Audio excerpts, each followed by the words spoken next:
गांव में हरीलाल नाम का एक बूढ़ा आदमी रहता था। वह अपने गांव के जमींदारों में से सबसे अमीर जमींदार था, लेकिन वह बिल्कुल सादे कपड़ों में रहता था और इसका एक बेटा बिरजू भी था। वह भी अपने पिता की तरह सादे कपड़ों में ही रहता था। हरीलाल वैसे तो बहुत अमीर आदमी था, लेकिन उसका बेटा बिल्कुल भी पढ़ा लिखा नहीं था। बेचारा अनपढ़ था, इसीलिए अक्सर कर हरीलाल उदास रहते थे।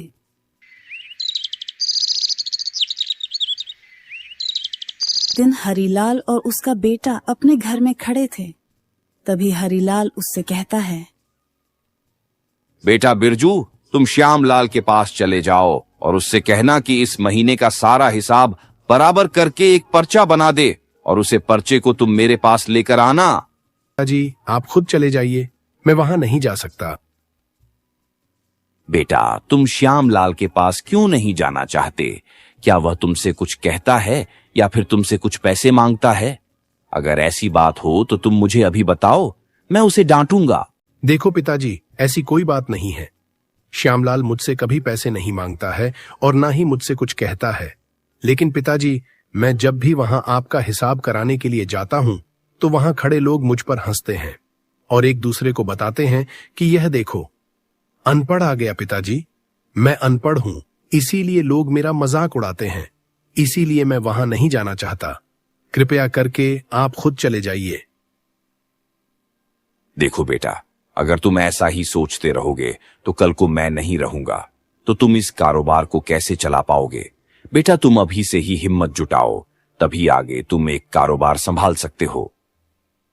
पिताजी, आप कुछ भी कहो, मैं वहां जाने वाला नहीं हूं, क्योंकि अगर मैं वहां जाऊंगा तो लोग मेरा मजाक उड़ाएंगे और मुझे यह बिल्कुल पसंद नहीं है।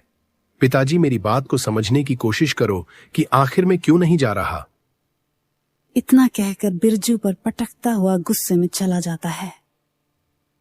हरीलाल अपने बेटे की सारी परेशानी समझता था।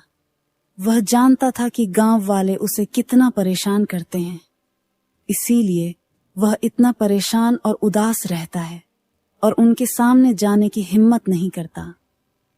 अरे, मैं अपने बेटे की परेशानी को समझता हूं, लेकिन मैं सोचता हूं कि यह उन लोगों के सामने जाने की हिम्मत जुटाए ताकि यह उनके सामने बात कर सके और उनको समझा सके कि वह उसे अनपढ़ ना कहें। लेकिन मैं अपने बेटे को इस हाल में छोड़ भी तो नहीं सकता, क्योंकि आज मैं जिंदा हूं और अगर कल को मुझे कुछ हो गया तो ये बेचारा क्या करेगा?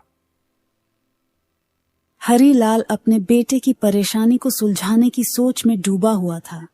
तभी वहां इसका एक दोस्त आता है और वह हरीलाल से कहता है, अरे हरीलाल भाई, किस सोच में डूबे हुए हो?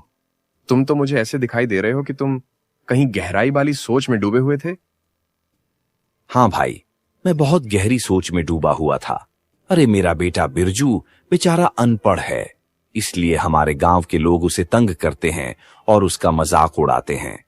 तू, मेरा बेटा, उन लोगों के सामने जाने में बहुत कतराता है और मैं यही सोच रहा था कि इसको कैसे भी करके उनके सामने बात करने का तरीका बताऊं। हाँ, ये बात तो बिल्कुल गलत है। गांव वाले तुम्हारे बेटे के साथ ये गलत व्यवहार करते हैं, लेकिन छोड़ो उन बातों को, और मैं यहां एक खास बात बताने के चक्कर में आया हूं।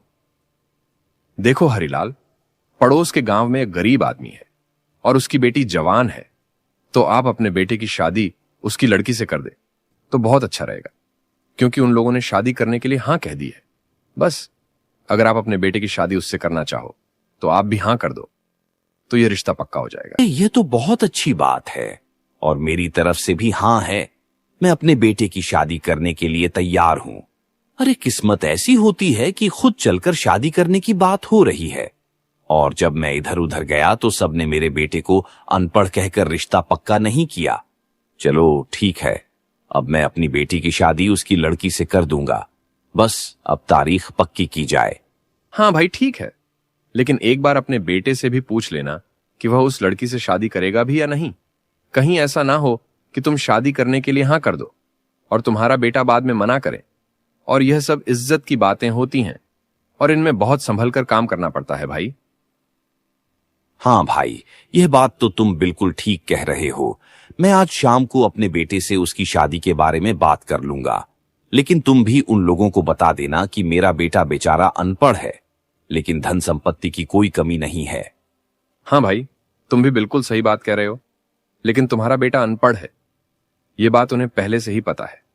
और उन लोगों ने ये कहा है कि मेरी बेटी को इतना अच्छा परिवार मिलेगा और उन्हें कुछ नहीं चाहिए, बस उनकी बेटी यहां खुश रहनी चाहिए। इसका मतलब उधर से रिश्ता पूरा पक्का है, तो भाई इधर से भी रिश्ता पूरा पक्का ही समझो, क्योंकि मेरा बेटा मेरी बातों को नहीं टालेगा। और वैसे भी आज नहीं तो कल मुझे अपने बेटे के लिए उसका जीवन साथी तो ढूंढना ही पड़ेगा। ऐसे में अगर मेरी जान को कुछ हो गया तो वह बेचारा अकेले क्या करेगा। अगर उसकी पत्नी होगी तो वह तो उसके बुरे समय में उसका साथ देगी। तो ठीक है भाई, मैं आज ही जाऊंगा और उनसे उनकी बेटी की शादी के बारे में बता दूंगा कि अब तुम भी शादी करने की तैयारी करो। ठीक है भाई, अब मैं चलता हूं। कुछ ही दिनों में बिरजू की शादी हो जाती है और उसकी शादी कुंती नाम की लड़की से होती है। कुंती बहुत ही खूबसूरत, समझदार और चालाक थी, लेकिन बिरजू अनपढ़ होने के कारण उससे बात तक नहीं करता था।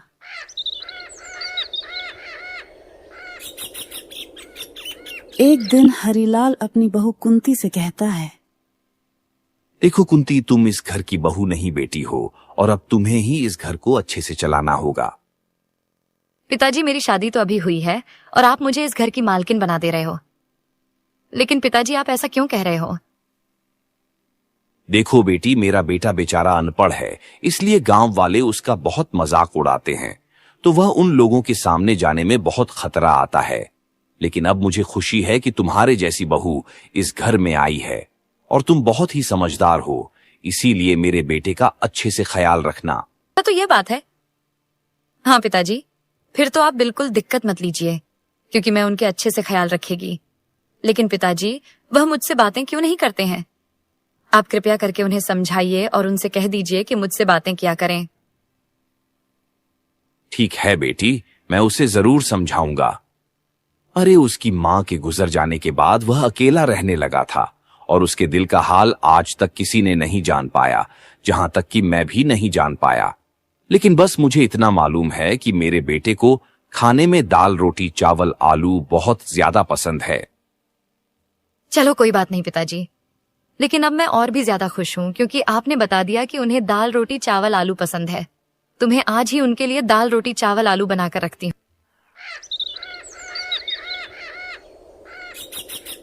कुंती ने शाम को बिरजू के मनपसंद का भोजन बनाया और उसके सामने रखकर उससे कहा, ये लो जी, मैं आपके मनपसंद का भोजन बनाया है, आप खाकर बताओ कि यह कैसा है। अरे सच में तुमने तो मेरे मनपसंद का भोजन बनाया है। कुंती, तुम्हारा बहुत बहुत धन्यवाद। लेकिन तुम यह बताओ कि तुम्हें कैसे पता कि मुझे दाल चावल रोटी आलू पसंद है? अरे ये बात तो मुझे पिताजी ने बताई थी, इसलिए मैंने आपका मनपसंद भोजन बना दिया। लेकिन आप मुझे धन्यवाद क्यों कह रहे हो? अरे मैं आपकी पत्नी हूं तो आपके लिए हर काम कर सकती हूँ। कुंती, मैं क्या बताऊं कि मैंने आज तक किसी से बात नहीं की है, क्योंकि मेरे अनपढ़ होने के कारण मेरा कोई दोस्त नहीं बना। पिताजी की इतनी इज्जत होने के बावजूद भी लोगों ने मेरा हर समय मजाक उड़ाया है। लेकिन अब मुझे समझ में नहीं आ रहा है कि मैं तुमसे कैसे और क्या बातें करूं। देखो कोई बात नहीं, आज तक आपका सब लोगों ने मजाक उड़ाया है, लेकिन मुझे आपके अनपढ़ होने का कोई दुख नहीं है, क्योंकि मुझे एक अच्छा और सच्चा जीवन साथी चाहिए था, तो तुम मुझे मिल गए। बस अब मैं सारे जीवन भर आपकी सेवा करूंगी। कुंती, मुझे बहुत खुशी है कि तुम जैसे पत्नी मुझे मिली है। अरे मेरी माँ के गुजर जाने के बाद मैं खुद को आज तक अकेला महसूस करता था, लेकिन अब जब मैंने तुमसे बातें की तो मुझे बहुत अच्छा लगा, क्योंकि जब मैं अपनी माँ से ऐसी बातें करता था तो बहुत अच्छा लगता था।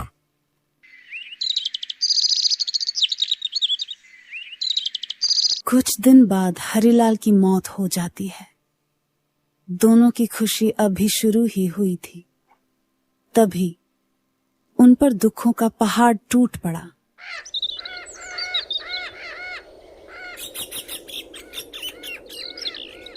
एक दिन बिरजू उदास होकर अपने पिताजी के कमरे में बैठा हुआ था। तभी कुंती उसको समझते हुए उससे कहती है, जी मैं जानती हूँ ये समय अच्छा नहीं है, लेकिन अब आपको ही सब कारोबार संभालना होगा। अब पिताजी की जगह पर आपको खर्चा और बचत का हिसाब रखना होगा। नहीं कुंती, मैं यह नहीं कर सकता हूँ, क्योंकि वह लोग मेरी बात को ही नहीं मानेंगे। क्योंकि मैं जो अनपढ़ हूँ वह सब मुझे अनपढ़ कह कहकर चिढ़ाएंगे। उनकी मेरे बस का काम नहीं है। मैं आपकी मजबूरी को समझती हूँ, लेकिन अब इस कारोबार के सिर्फ आप ही मालिक हैं। आज नहीं तो कल आपको तो कारोबार संभालना ही होगा। अगर आप नहीं संभालोगे तो कौन संभालेगा? दोनों आपस में बातें कर ही रहे होते हैं। तभी वहां रामलाल आता है, जो बिरजू के पिता को बताता था कि कहाँ कितने पैसे लगे हैं। देखो मालकिन, छोटे मालिक साहब ने आज तक कोई हिसाब नहीं देखा है, तो वह इतने बड़े कारोबार को कैसे संभाल पाएंगे? और पता नहीं ये कारोबार संभालते समय क्या क्या गलती कर दें, और ना जाने ये कहां पैसा खराब कर दें। इससे अच्छा है कि मैं ही इस कारोबार को संभालूं, और जो भी हिसाब होगा वह मैं आपको बताऊंगा। हाँ, तुम बिल्कुल ठीक कह रहे हो। मेरे कारोबार को बस तुम ही संभालो, और जो भी हिसाब हो वह मुझे और मेरी पत्नी को दिखा देना। नहीं, ऐसा कैसे हो सकता है?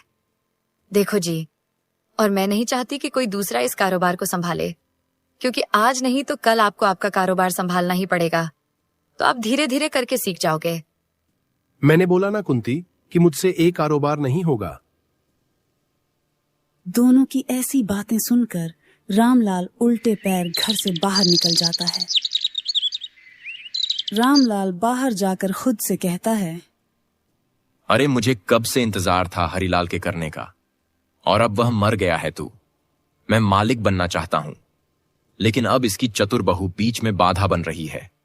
और अगर मैं मालिक नहीं बन पाया तो फिर क्या मैं मक्खियों को मारूंगा? नहीं नहीं, ऐसा नहीं हो सकता। मुझे कुछ तो करना पड़ेगा।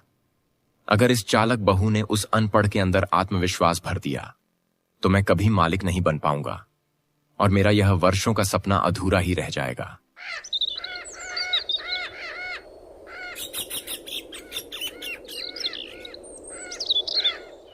अगले दिन सुबह होते ही रामलाल फिर से बिरजू के घर आता है, और रामलाल को अपने पास देखकर बिरजू उससे बहता है। क्या हुआ रामलाल जी, आप इतनी सुबह सुबह यहाँ कैसे आए हो? क्या कोई बात हुई है या फिर और कुछ है? नहीं, कोई खास बात नहीं है। मैं बस आपसे यह कहने के लिए आया था कि आपने अभी तक कोई काम नहीं संभाला है, तो आप ऐसा करो कि कुंती बहू को काम संभालने की जिम्मेदारी दे दो, ताकि जब आपकी पत्नी कम संभालेगी तब आप दोनों को एक दूसरे पर भरोसा होगा। कुंती बहुत समझदार थी, इसलिए वह रामलाल की चाल तुरंत समझ जाती है। वह सोचती है कि रामलाल बिरजू और मेरे बीच एक दीवार खड़ी करना चाहते हैं, जिससे कि बिरजू जी भड़क जाएं और सारा काम रामलाल को ही संभालने दें। नहीं, ऐसा कैसे हो सकता है? अरे जब तक बिरजू जी है तब तक यही काम संभालेंगे, और अब तक इन्होंने काम इसलिए नहीं संभाला था। पिताजी काम संभालते थे, और आपके होते हुए बेटा कैसे काम संभाल सकता है? और आज नहीं तो कल एक काम तो खुद संभालेंगे ही। अच्छा कुंती, बहुत तुमने ठान लिया है कि आखिर बिरजू मालिक ही काम को संभालेंगे। चलो कोई बात नहीं, वह आप दोनों का आपसी मामला है, उसमें मैं कुछ नहीं कर सकता। लेकिन एक और बात है जिसके लिए मैं यहां आया हूं। बताइए रामलाल जी, वह क्या बात है जिसके लिए आप यहाँ आए हैं? देखो, आपके पिताजी लोगों को कर्ज देते थे, लेकिन उस कर्ज पर वह बिल्कुल भी ब्याज नहीं लगाते थे। और गांव के लोग कल मुझे कह रहे थे कि मुझे कुछ पैसों की जरूरत है। तो क्या आप बिना ब्याज के उन लोगों को पैसे दे सकते हो? रामलाल जी, ये बात तो सरासर झूठ है, क्योंकि मैंने ऐसा कहीं नहीं सुना है कि बिना ब्याज के पैसे मिलते हैं। मालकिन, यह बात तो बिल्कुल सही है कि बिना ब्याज के पैसे कहीं नहीं मिलते, लेकिन हमारे बड़े मालिक बड़े अच्छे और नेक दिल इंसान थे, जो बिना ब्याज के ही पैसे देते थे। और मैं भी यही चाहता हूं कि छोटे मालिक अपने पिताजी की प्रथा को आगे बढ़े, ना कि उसे यहीं पर खत्म कर दें। हाँ ठीक है रामलाल जी, मैं अपने पिताजी की कथा को आगे बढ़ाऊंगा, और जैसे मेरे पिताजी नेक दिल इंसान थे वैसे ही मैं भी बनूंगा। तो अब आप जाइए रामलाल जी, और कल सभी लोगों को लेकर आ जाना। मैं कल सबको पैसे दे दूंगा।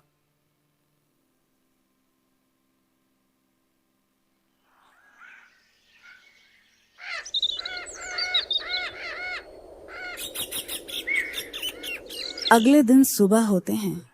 रामलाल कई लोगों को लाकर बिरजू के सामने खड़ा कर देता है। मालिक ये है, बोलो जिन्हें पैसों की जरूरत है तो कृपया करके आप इन लोगों को पैसे दे दो। मालिक, आप बहुत नेक और अच्छे दिल इंसान हैं। आपके पिता ने हम लोगों की बहुत मदद की है और अब हम लोगों को और पैसों की जरूरत है, तो कृपया करके आप हम लोगों को पैसे दे दो। हाँ, पैसे तो आप लोगों को मिल जाएंगे, लेकिन आप लोग पहले ये बताइए कि आप लोगों को पैसे किस काम के लिए चाहिए। मालकिन, मुझे अपनी पत्नी का इलाज करवाना है और किशोर भाई को अपनी बेटी की शादी करनी है और भगवत भाई को अपना घर बनवाना है, क्योंकि कुछ दिनों बाद बारिश आने वाली है। बस हम लोगों को इसीलिए पैसे चाहिए। हाँ, तुम लोगों को पैसे तो मिल जाएंगे, लेकिन तुम लोगों को ब्याज नहीं देना होगा। लेकिन तुम्हें अपना घर हमारे पास गिरवी रखना होगा, तभी आप लोगों को पैसे दिए जाएंगे। नहीं नहीं, हम लोग अपना घर तुम्हारे पास गिरवी नहीं रख सकते। और रामलाल, तुम तो कह रहे थे कि हम लोगों को फ्री में पैसे मिलेंगे, कोई चीज गिरवी नहीं रखनी होगी। अरे तुमने हम लोगों को झूठ बताया था। उसे आदमी की बात सुनकर दोनों समझ जाते हैं कि रामलाल की चाल थी कि हम लोगों से पैसे हड़प लें। फिर गुस्से में आकर बिरजू रामलाल से कहता है, धोखेबाज गद्दार रामलाल, चला जा यहां से और कल से कम पर आने की कोई जरूरत नहीं है। अरे तूने हमारे साथ गद्दारी की है और इन विचारों को पैसों का लालच देकर झूठ बुलवाने के लिए यहां लाया था। जहां चला जा यहां से, नहीं तो इन्हीं लोगों से कहकर।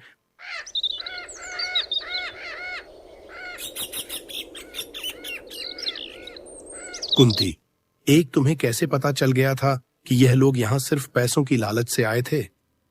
देखो जी, ये रामलाल बार बार हमारे घर आ रहा था, तो मुझे इस पर पहले से ही शक था कि यह कुछ ना कुछ चालाकी कर रहा है। और दूसरी बात कि उस आदमी को कैसे पता कि किसी को अपनी बेटी की शादी करनी है, किसी को अपना घर बनवाना है। तो मुझे पूरा विश्वास हो गया था कि ये रामदास सिर्फ पैसे हड़पना चाहता है, और इसीलिए मैंने अपनी चालाकी दिखाई। इस तरह अनपढ़ की चालाक बहू ने उसका पैसा रखने से बचाया। फिर दोनों पति पत्नी खुशी अपना जीवन व्यतीत करने लगते हैं।